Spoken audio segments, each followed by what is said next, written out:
اللہ رب العزت نے نبی پاک صلی اللہ علیہ وآلہ وسلم کے صدقہ سے جو آپ صلی اللہ علیہ وسلم کی ذات پر ایمان رکھنے والے لوگ ہیں ان کو ایک دوسرے کا ہمدرد، ایک دوسرے کا بھائی، ایک دوسرے کا خیال رکھنے والا اللہ تبارک و تعالیٰ نے بنایا ہے۔ اللہ تبارک و تعالیٰ نے سورہ حجرات میں 26ویں پارے میں ارشاد فرمایا، انما المؤمنون اخوہ، بے شک مومن جو ہے وہ آپس میں ایک دوسرے کے بھائی ہیں۔ حدیث پاک ہے، نبی رحمت صلی اللہ علیہ وسلم نے فرمایا کہ مسلمان ایک جسم کی طرح ہیں، جسم کے ایک حصے کو تکلیف ہو پورا جسم محسوس کرتا ہے۔ ایک اور حدیث پاک میں پیارے نبی صلی اللہ علیہ وسلم نے فرمایا کہ مسلمان ایک دیوار کی مانند ہے جس کی ہر اینٹ دوسری کو مضبوط کرتی ہے۔ لہذا نبی پاک صلی اللہ علیہ وآلہ وسلم کے ارشادات کی روشنی میں دیکھیں، قرآن کریم کی تعلیم مبارکہ کی روشنی میں دیکھیں، جو بھی اللہ کی ذات پر ایمان رکھنے والا ہے یا جو نبی پاک صلی اللہ علیہ وآلہ وسلم کے لائے ہوئے سچے دین کو ماننے والا ہے، وہ ایک دوسرے کا ہمدرد ہوگا، ایک دوسرے کا خیال رکھنے والا ہوگا۔ اس میں آپ دیکھیں، جب اللہ تبارک و تعالیٰ نے فرمایا انما المؤمنون اخوہ، اس میں کوئی قید نہیں لگائی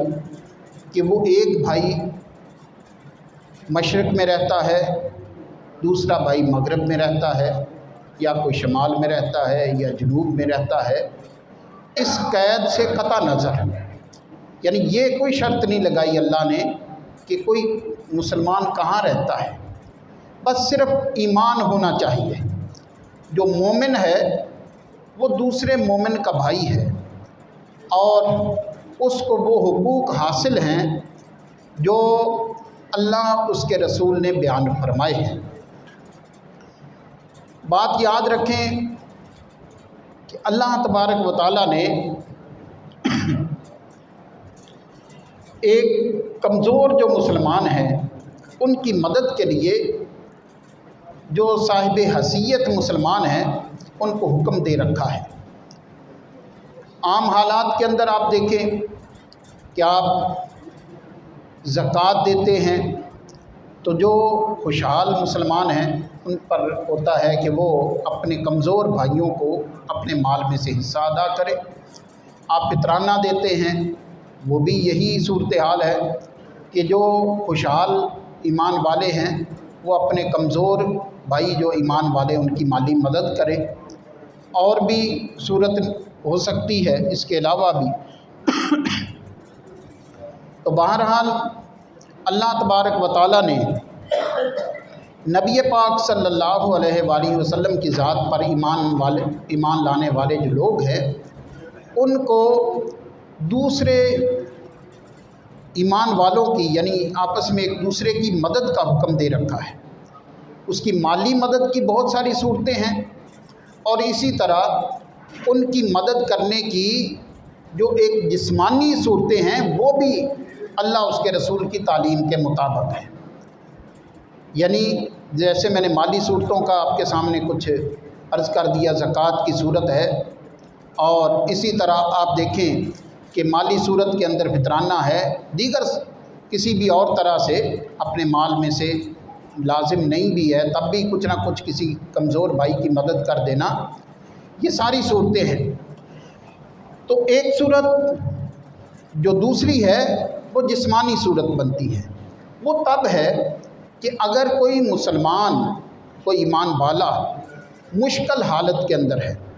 یعنی اس کے اوپر ظلم کیا جا رہا ہے، اس کے اوپر زیادتی کی جا رہی ہے، تو کیا ایسی صورتحال کے اندر بھی اسلام ہمارا کیا حکم دیتا ہے؟ یہ ہمیں سوچنے کی ضرورت ہے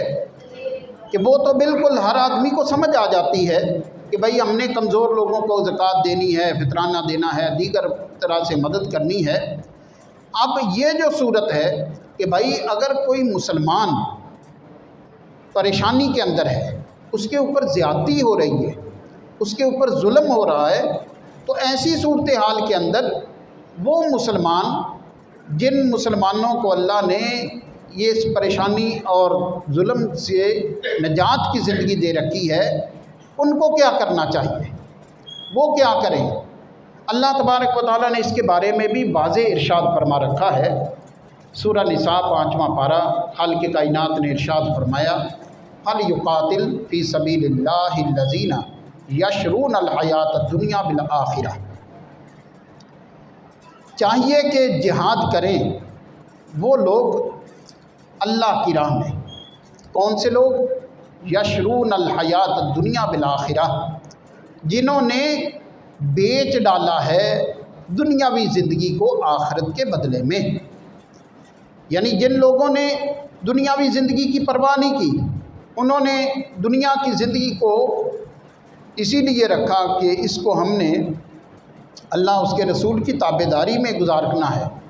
تو اللہ فرماتا ہے ایسے لوگ جن کے نزدیک دنیا صرف اللہ اس کے رسول کو راضی کرنے کا ذریعہ ہے، جتنی دیر زندگی میں رہے اللہ اس کے رسول کی بات مان کر زندگی گزارنی ہے۔ سب کچھ دنیا نہیں ہے، سب کچھ دنیا نہیں ہے، بلکہ حدیث پاک میں آتا ہے الدنیا سجن المومن و جنت للکافر، دنیا جو ہے یہ مومن کے لیے قید خانہ ہے اور کافر کے لیے باغ ہے، جنت ہے۔ تو لہذا مومن جو ہے وہ تو زندگی دنیاوی جو ہے وہ اللہ اس کے رسول کی تابعداری کے اندر گزارتا ہے۔ تو خالق کائنات نے فرمایا وہ لوگ جو دنیا کی زندگی کو آخرت کے بدلے میں جنہوں نے بیچ ڈالا ہے، یعنی جو ایمان لا چکے ہیں، انہیں چاہیے کہ وہ اللہ کی راہ میں لڑے۔ آگے اللہ نے بڑی پیاری بات فرمائی، وَمَن يُقَاتِلْ فِي سَبِيلِ اللَّهِ فَيُقْتَلْ أَوْ يَغْلِبْ، جو بھی اللہ کی راہ میں جہاد کرے گا، اللہ کی راہ میں لڑے گا، وہ قتل کر دیا جائے یا وہ غالب آ جائے، دو ہی صورتیں ہوتی ہیں۔ ایک بات یاد رکھیں کہ جب بھی مومن میدان جہاد میں جاتا ہے، اس کا مقصد صرف اعلاء کلمت اللہ ہوتا ہے، یعنی اپنے رب کی بات کو اونچا کرنا، یہ مقصد ہے۔ اس کے بعد پھر اس کو فتح ملے یا فتح وہ شہید ہو جائے، یہ ایک علیحدہ معاملہ ہے۔ معاملہ شہادت کا، یہ بڑی سعادت کی بات ہے، نصیب ہو جائے یا فتح مل جائے، یہ بھی سعادت کی بات ہے۔ تو بہرحال اصل مومن کا میدان میں اترنے کا مقصد اعلاء کلمت اللہ ہوتا ہے، یعنی میں نے جتنی بھی دنیا ہے اس دنیا کے اوپر میں نے یہ ثابت کرنا ہے کہ میرا اللہ سچا ہے۔ یہ مومن جو مجاہد ہوتا ہے اس کے جہاد کا اصل مقصد یہ ہوتا ہے کہ وہ، آپ دیکھیں کس کس جرأت کے ساتھ، کس جرأت کے ساتھ یہ جہاد کے اندر ایمان والے اترے ہیں، کس جرأت کے ساتھ اترے ہیں۔ آپ دیکھیں کہ جب ایک صحابی رسول، جب مسلمہ نے بالکل وہ بند کر لیا قلعہ باہر سے، کافی جب صحابہ نے مسلمہ کذاب جس نے نبی صلی اللہ علیہ وسلم کے دور میں نبوت کا دعویٰ کر دیا تھا، بعد میں حضرت ابوبکر صدیق رضی اللہ تعالیٰ عنہ نے اس کو واصل جہنم کیا آپ کے خلافت کے دور کے اندر، تو اس نے جب باہر قلعے کے باہر لڑائی ہوئی، پھر قلعہ بند کر لیا۔ قلعہ بند کر لیا تو آپ اس صحابی رسول کی جرأت تو دیکھیں، جب قلعہ بند ہوا، ظاہر ہے قلعہ تو معمولی تو نہیں تھا، اس کی تو بڑی دیواریں تھیں، تو انہوں نے کہا جی آپ مجھے اندر کسی طرح پہنچائیں۔ آپ اندازہ کریں کہ جرأت دیکھیں اس صحابی رسول کی۔ اللہ کروڑا رحمتہ نازل فرمائے نبی صلی اللہ علیہ وسلم کے صحابہ کی ذات پر۔ آپ اندازہ کریں کہ وہ فرمانے لگے کہ مجھے کسی طرح اندر جانے دیں۔ اس کی دو صورتیں ہیں لکھی ہوئی کہ یا تو یہ کہ ان کو پہلے دیوار پر جانے کا موقع ملا، یا ڈائریکٹ ہی ان کو ایسے طریقے سے کہ اندر چلے گئے، ایسے کسی نہ کسی طریقے سے انہوں نے ادھر سے اچھالا تو ادھر دیوار کے اوپر سے پھر وہ اندر گئے۔ آپ اندازہ کریں اندر جب لڑائی ہوئی اس کے ساتھ، اس وقت بھی وہ 40,000 لوگ تھے مسلمہ کے ساتھ، تو آپ اندازہ کریں اتنی بڑی تعداد کے اندر پھر اکیلا آدمی جرأت کر کے جناب جا کے اندر سے کنڈی کھول دے، باقی سارے صحابہ اندر ہیں جی۔ تو یہ اتنی بڑی جرأت کہاں سے آتی تھی، یہ اتنی بڑی ہمت کہاں سے آتی تھی؟ مقصد تھا کہ ہمارا جو رب ہے وہ سچا ہے، ہمارے رسول سچے ہیں، ہم نے ان کی بات کو سب سے اوپر رکھنا ہے۔ ہماری جان جاتی ہے چلی جائے، ہمارا تو جو کچھ بھی ہے وہ صرف اللہ اس کا رسول ہے۔ جب یہ ذہن میں ہوتا تھا تو پھر کوئی پرواہ نہیں ہوتی تھی۔ وہ ایک شعر ہے نا، کیوں نہ عزت سے مر جائیں نام محمد پر، یوں بھی تو دنیا سے ایک دن جانا ہے جی۔ ڈر تو اس کو ہو نا جس کو پتہ ہو میں نے ہمیشہ یہاں رہنا ہے، اور جب جانا ہی ہے وہ تو کسی ایسی موت جو اللہ نہ کرے، کسی کو ایکسیڈنٹ ہو جائے، کسی کو اٹیک ہو جائے، کسی کو، وہ خوش قسمت نہیں جس کو اللہ اس کے رسول کے رستے میں گولی لگ جائے، اللہ اس کے رسول کے رستے میں گردن کاٹ دی جائے، اس سے بڑا خوش قسمت کون ہوگا؟ تاجدار ختم نبوت زندہ باد زندہ باد، تاجدار ختم نبوت زندہ باد زندہ باد، تاجدار ختم نبوت زندہ باد۔ تو لہٰذا آپ دیکھیے کہ مومن کا جو ہے، اللہ فرماتا ہے کہ جو اللہ کی راہ میں جہاد کرتا ہے فَيُقْتَلْ أَوْ يَغْلِبْ، وہ شہید ہو کر دیا جائے یا وہ غالب آ جائے، فَسَوْفَ نُؤْتِيهِ أَجْرًا عَظِيمًا، ہم اسے عنقریب بہت بڑا اجر دیں گے۔ دونوں صورتوں میں وہ شہید ہو گیا یا وہ اللہ کی راہ میں لڑتے ہوئے غالب آ گیا، دونوں کو اللہ فرماتا ہے ہم اجر عظیم دیں گے۔ اس کے بعد جو آیا مبارکہ ہے اسی سورہ نساء کی، اللہ تبارک و تعالیٰ نے،